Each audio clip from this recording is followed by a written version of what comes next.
Zamrine se promenait sur l'île avec respect, comme s'il foulait le sol sacré du Lusan lui-même. Peu de ses semblables en avaient eu l'occasion, et cela ajoutait d'autant à son bien-être. Ji était devenu, depuis plusieurs lunes, le centre des préoccupations de Zouya et des judicateurs. Jamais, dans l'histoire du culte, on avait sollicité autant de messagers en même temps pour porter la sentence de la déesse. Il se réjouissait, à sa manière, de participer à cette action de justice. Il savourait la fierté d'apporter sa contribution à la grande œuvre. Seule la satisfaction du travail bien fait manquait à son bonheur. Les hommes qu'il avait dépêchés à Ji pour mettre un point final à l'affaire n'étaient jamais rentrés, ni aucun des misérables qui les accompagnaient d'ailleurs. Mais cela ne l'ennuyait que modérément. Ses messagers avaient péri en servant la déesse. Il jouirait donc des délices du Lusan pour l'éternité. On ne pouvait souhaiter meilleur destin. La perte de quelques hommes de la guilde n'était pas un problème. Personne ne les regretterait. Pas même leurs soi-disant frères, ceux qui avaient survécu et n'avaient fait aucun effort pour protéger les corps. Zamrine n'éprouvait que mépris pour eux. Il fut de retour auprès de Diri, son assistant. Les frères, coincés sur l'île depuis la veille avec leur barque détruite, se seraient prosternés devant lui si on le leur avait demandé. Mais ils avaient vite déchanté. Zamrine laissa entendre qu'il n'était pas dans son intention de les ramener sur le continent, tous s'étant montrés inefficaces. Chacun s'empressa alors de lui promettre fidélité éternelle. Ce genre de choses était toujours utile. Il avait pu ainsi obtenir un récit détaillé des événements de la nuit du hibou, sans avoir besoin de leur extorquer, préservant ainsi son temps précieux. Son assistant vint l'informer que les dagues des défunts étaient introuvables. C'était un grand sacrilège de laisser les hâtis dans des mains profanes. Aussi Zamrine posa-t-il comme ultime condition au sauvetage des frères la restitution des lames sacrées. Les dénonciations s'étant faites un peu longues à venir, il avait pris la liberté de cette promenade. Mais il ne pouvait continuer à perdre ainsi du temps. « Tue-les tous », dit-il simplement. Diri fondit sur le petit groupe, et 2 hommes s'écroulèrent avant d'avoir pu faire le moindre geste. « Attendez » cria l'un d'eux. « C'est Miker, c'est lui qui a les dagues !» L'accusé s'enfuit sans même chercher à lutter, mais il ne fit pas plus de 8 pas avant de s'écrouler, dont 2 avec une hâtie dans le poumon. Zamrine tua lui-même le dénonciateur, qui avait caché aussi longtemps cette information. Il laissa aux autres le bénéfice du doute. Diri récupéra les dagues et ils embarquèrent. Le vieux pêcheur était couleur lune pâle et définitivement muet. Zamrine se demanda un instant ce qu'il allait faire de lui, mais éloigna vite ce détail insignifiant de ses pensées. 2 tâches importantes l'attendaient maintenant.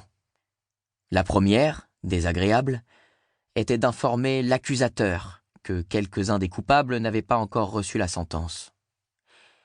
La deuxième, c'était d'y remédier, et il se réjouissait à l'avance de la traque qui lui était offerte. Cela n'était plus arrivé depuis des années. Son seul désir était que ses proies soient à la hauteur de ses espérances. Hakem avait rédigé bon nombre de discours, d'exposés et de recueils de ses idées, j'en étais certaine. Mais j'eus beaucoup de peine à m'en procurer quelques-uns, d'autant plus que je devais agir avec discrétion. Les écrits, même jugés contraires à la morale, n'étaient pas censurés dans les bibliothèques de la Sainte Cité. On estimait que l'étude de mauvaises théories pouvait tout aussi bien faire progresser les novices vers les 3 vertus, et qu'il valait mieux discourir de ces idées le plus tôt possible, sous la direction d'un mas expérimenté, plutôt que de laisser les plus jeunes les affronter seuls. Mais il n'en était pas de même pour des textes dont l'auteur faisait lui-même partie du temple. Cela était bien trop dangereux. Aussi, les quelques copies que je trouvais provenaient toutes d'archives privées, que je n'aurais jamais pu consulter sans l'appui de Mazerol et de sa réputation de professeur vertueux. Je me plongeais avidement dans leur lecture. Il m'apparut très vite que mon grand-père était parfaitement sain d'esprit et conscient de ses actes. Il exprimait ses idées avec intelligence, réflexion, savoir, et avait dû être un grand mase. Le thème seul de ses exposés était gênant. It était pacifique depuis plus de 8 siècles. Bien que l'histoire de la ville ait toujours été liée au culte d'Eurydice, bon nombre d'autres religions s'y étaient implantées, et le grand temple les acceptait toutes. Il y avait bien quelques frictions de temps à autre entre novices aux esprits échauffés, mais sans conséquences graves. Hakem proposait un culte moins tolérant, plus agressif. D'après lui, la quête universelle de la morale était loin d'aboutir. Les mazes se devaient d'accélérer les choses, de convertir à tour de bras. Et le premier but à atteindre était la dissolution des cultes démonistes, par la force si nécessaire. D'après lui, Ith, pacifique, tolérante, devait déclarer la guerre aux fidèles de Clour, de Phrias, d'Ios, aux messagers de Zouya, aux filles de Soltan, aux Valipondes et à des dizaines d'autres. À l'époque, aucune de ces croyances n'était représentée dans la Sainte Cité. Ith se devait d'affréter des bateaux, de recruter des soldats, de constituer une armée. Notre peuple possède cela dans son sang, rappelait-il. Mazakem voulait une croisade contre le mal. Il demandait la guerre, tout en regrettant ses conséquences tragiques. La morale était à ce prix, et il était urgent de s'en rapprocher.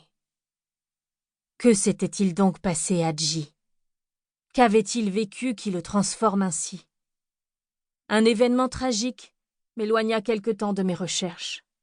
Mes parents tombèrent tous deux gravement malades, à quelques jours d'intervalle seulement. Leur agonie, elle, dura plus de 3 décades. Je passais bien sûr tout mon temps à les veiller. Je ne m'étendrai pas sur ces jours terribles, où mes préoccupations étaient à 1000 lieues des agissements de mon ancêtre, si un épisode n'avait relié ce drame au siècle passé. Dans ces derniers moments, mon père tint à me dicter ses ultimes volontés. Je devais mener à terme les quelques tâches qu'il avait commencées, anodines pour tous, mais importantes à ses yeux. Il ne voulait rien laisser d'inachevé en quittant ce monde. Parmi d'autres requêtes, il me fit faire une étrange promesse. Celle de brûler le journal de Mazakem s'il tombait un jour entre mes mains. J'en eus le souffle coupé. Le journal de Mazakem, il avait rédigé un journal. J'acquiesçai à la demande de mon père, déjà résolu à lire ce texte avant de le détruire, puisque mon vœu ne s'y opposait pas. Et je le questionnai avidement à ce sujet. L'existence de ce journal n'était même pas certaine. La mémoire familiale voulait que Hakem, incapable de convaincre les Emaz, avait, en désespoir de cause, dévoilé une partie de son contenu à l'un des grands prêtres. Son renvoi du temple ne serait survenu qu'à cette occasion. Cette nouvelle piste était prometteuse. Mais je n'avais alors, et dans les décades qui suivirent le décès de mes parents, plus beaucoup d'intérêt pour quoi que ce soit. Je reçus quelque temps après une lettre d'un certain Tchan de Partacle. Il avait appris la nouvelle et me présentait ses condoléances. Il m'invitait aussi à me joindre à une sorte de célébration réunissant les descendants des sages ayant participé à l'étrange voyage de l'île Dji un siècle plus tôt. Encore trop affligé, je fis simplement une courte lettre de remerciement, déclinant l'invitation. Ma passion pour cette vieille histoire s'était endormie. Et j'avais aussi terriblement peur de quitter Ith pour rencontrer des inconnus.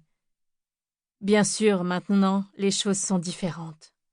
Quelqu'un a engagé les tueurs Zouou et m'a désigné comme cible. J'ai dû fuir Ith pour me cacher dans un temple modeste près de Mesteb, à 1 décade de voyage. J'ai visité la maison qui a abrité les dernières années de mon aïeul. Elle appartenait encore à une branche de la famille de lointains cousins que je n'ai jamais connus. Ils ont été assassinés par les Zouou. Le journal ne s'y trouvait pas, ou ne s'y trouvait plus, ou encore n'a jamais existé. Je ne vois qu'un moyen d'en être sûr. Pour continuer à écouter ce livre audio gratuitement, cliquez sur le lien dans la description et vous pourrez l'écouter en entier sans frais grâce à l'essai de 30 jours d'Audible.